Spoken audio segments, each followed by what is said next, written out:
জয়গুরু, জয়গুরু, জয় মা। গীতামৃত চ্যানেলে সকলকে স্বাগত। আমি আলপনা আবারও একটা নতুন ভিডিও নিয়ে আপনাদের সামনে উপস্থিত হয়েছি। আজকে আমার জীবনের একমাত্র আরাধ্য দেবতা, পরম প্রেমময়, পরম করুণাময় ঠাকুর নিগমানন্দ পরমহংসদেবের একটি মুখনিসৃত বাণী নিয়ে আমরা আলোচনা করব। আপনারা সকলেই আমার সঙ্গে থাকুন এবং পুরো ভিডিওটা দেখতে থাকুন। তবে জানি না আমি কতটা সঠিক বলতে পারবো। ঠাকুরের বিভিন্ন বই বা বিভিন্ন মহাপুরুষদের বাণী পড়ে, জ্ঞানী গুণীদের বক্তব্য শুনে এবং আমার 28 বছরের বিবাহিত জীবন থেকে যেটুকু অভিজ্ঞতা লাভ করতে পেরেছি তাই আপনাদের সামনে তুলে ধরার চেষ্টা করছি মাত্র। শ্রী শ্রী ঠাকুর বলেছেন, আদর্শ গৃহস্থ জীবন প্রতিষ্ঠাই আমার মুখ্য উদ্দেশ্য। দেশে এটা আগে ছিল বলেই তখন শান্তি আনন্দ ঘরে ঘরে ছিল। দেশ সব দিক দিয়ে শীর্ষস্থানে গিয়েছিল, আজ তা নেই বলেই এই অধঃপতন। প্রাচীন ঋষিগণ প্রবর্তিত পথে চলে আবার তোমরা আদর্শ গৃহস্থ হও, এই আমার আশা ও আশীর্বাদ। কিন্তু একটা পরিবারকে বা গৃহস্থকে আদর্শ গৃহস্থে পরিণত করতে গেলে সেখানে দেখবেন মায়েদের ভূমিকাই সব থেকে বেশি থাকে। কারণ মায়েদের জগৎ একটাই, ছেলে, স্বামী, শ্বশুরবাড়ি ও বাপের বাড়ি। কুমারী মেয়েদের পরবর্তী পর্যায়ে আসে বধূ জীবন বা বিবাহিত জীবন। বিবাহিত জীবনে মেয়েরা পিতামাতার নিকট থেকে স্বামীর অধীনে চলে আসে। স্কুল, কলেজ এবং বিশ্ববিদ্যালয়ের নানা পরীক্ষায় পড়াশোনার মাধ্যমে যেমন উত্তীর্ণ হতে হয়, ঠিক তেমনি বিবাহিত জীবনেও মেয়েদের মা, বাবা, ভাই, বোন সকলকে ছেড়ে ভিন্ন পরিবেশে গিয়ে স্বামী, শ্বশুর, শাশুড়ি, দেবর, ননদ সহ পরিবারের অন্যান্যদের ভালোবেসে আপনজন করে নেবার পরীক্ষায় উত্তীর্ণ হতে হয়। সে সকল ক্ষেত্রে পরীক্ষা বলতে বোঝায় সকলকে সেবা ও যত্ন করা। নববধূর নিকট থেকে একটু সেবা যত্ন ও ভালোবাসা পেতে চায় পরিবারের সকলেই। তাই এই সময় নববধূ নতুন পরিবেশে যদি একটু ত্যাগ স্বীকার করে সকলকে একটু সেবা যত্ন করে, তবে শীঘ্রই সে সকলের প্রিয় হয়ে উঠতে পারে। উদাহরণস্বরূপ আমরা দেখতে পাই আমাদের মাতা ঠাকুরানী মা সুধাংশুবালা দেবী, তিনি স্বামীর সঙ্গ ছাড়াও কুতুবপুরে থেকে গৃহবধূরূপে গার্হস্থ্য ধর্মে নিপুণা ছিলেন। তিনি শ্বশুর, স্বামী, দেওরদের খুব সেবা যত্ন করতেন এবং ভালোবাসতেন নিঃস্বার্থভাবে। তার ভালোবাসায় কোনো কামনা বাসনা ছিল না, শুধু সেবা করেই তিনি আনন্দ পেতেন। আমরা মায়েরাও যদি মা সুধাংশুবালা মায়ের জীবন থেকে এই শিক্ষাগুলি নিতে পারি, তাহলে সকল মায়েরাই আদর্শ সংসার গড়ে তুলতে পারব।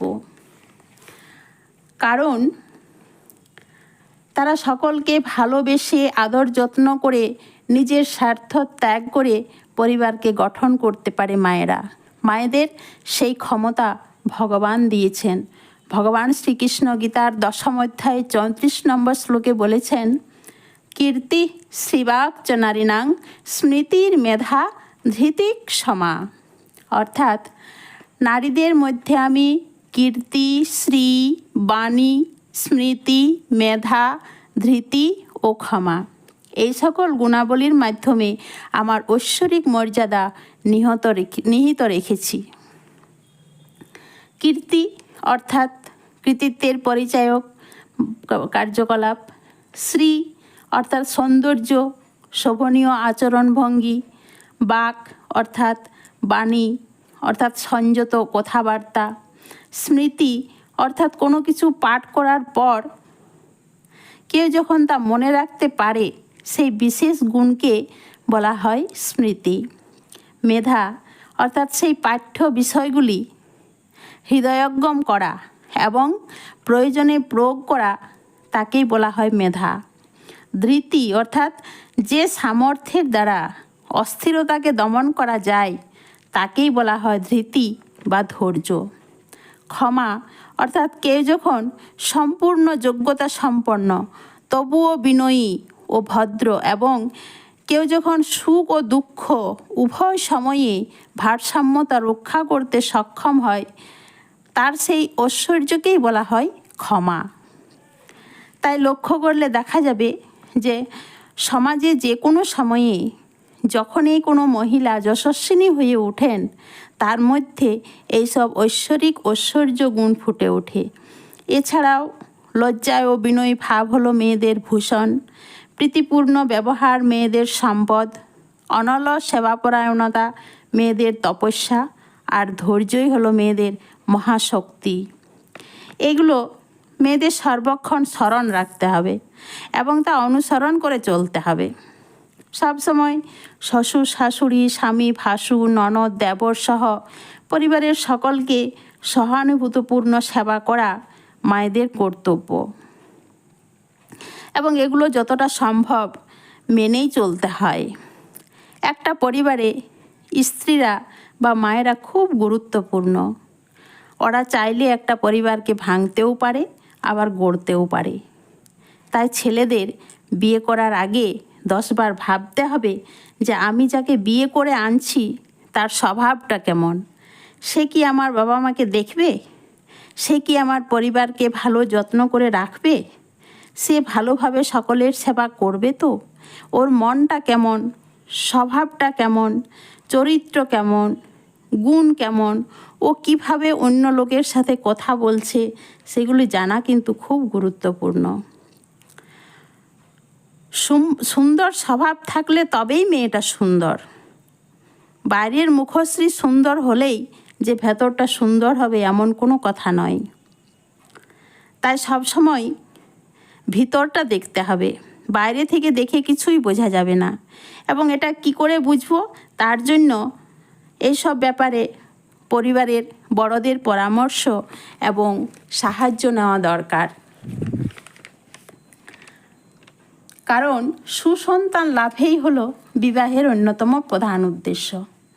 তাই প্রত্যেক স্বামী স্ত্রীকেই বিশেষভাবে মনে রাখতে হবে তাদের সন্তান যেন সাধনার ধন হয়। যেমন মাটিতে বীজ রোপণ করলেই ভালো শস্য পাওয়া যায় না, ভালো শস্য পাওয়ার জন্য কি করতে হয়, মাটিকে উর্বর করতে হয়। উর্বর কিভাবে করতে হয় না, বিভিন্ন রকম সার প্রয়োগ করলে মাটি উর্বর হয় এবং তাতে ভালো শস্য উৎপন্ন হয়। ঠিক সেই রকম সুসন্তান লাভের জন্যও মাটিকে উর্বর করতে হবে। মাটিকে উর্বর করা হবে কিভাবে না, স্বামী স্ত্রী উভয়কেই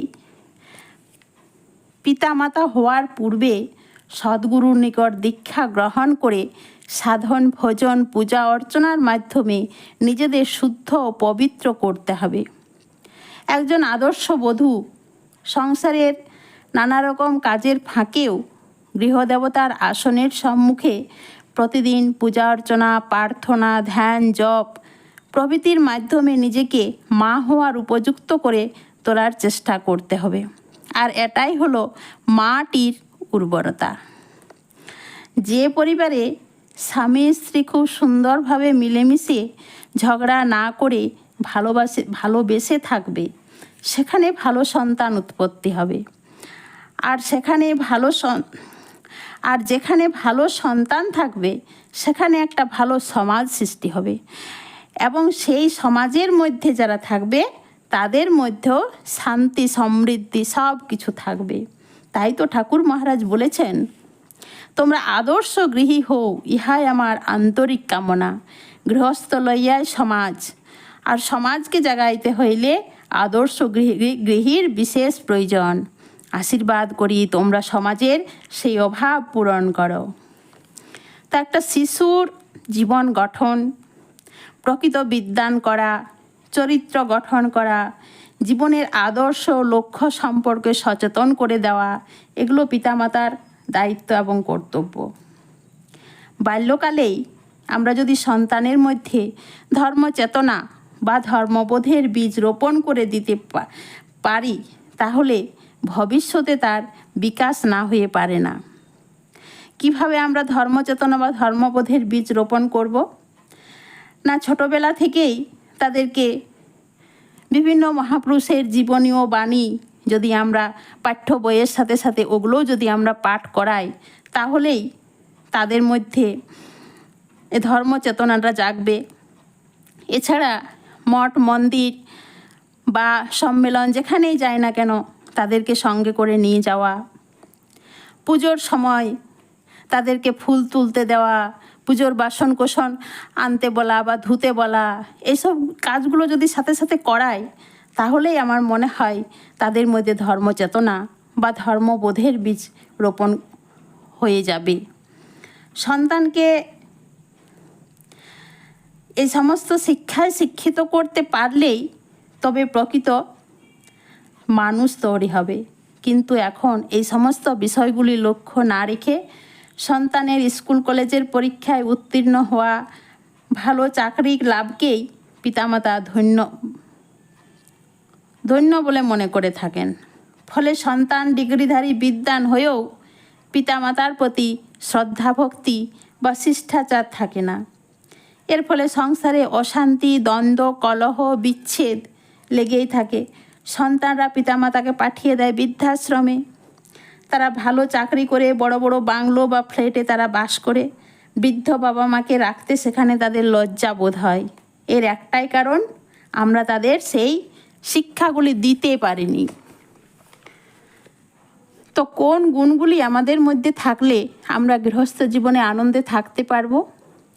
এর মধ্যে প্রধান হচ্ছে যে কোনো পরিস্থিতিকে, অর্থাৎ আমরা যে পরিস্থিতিতে আছি বা থাকব, সেই পরিস্থিতিকে আমাদের স্বীকার করে নিতে হবে।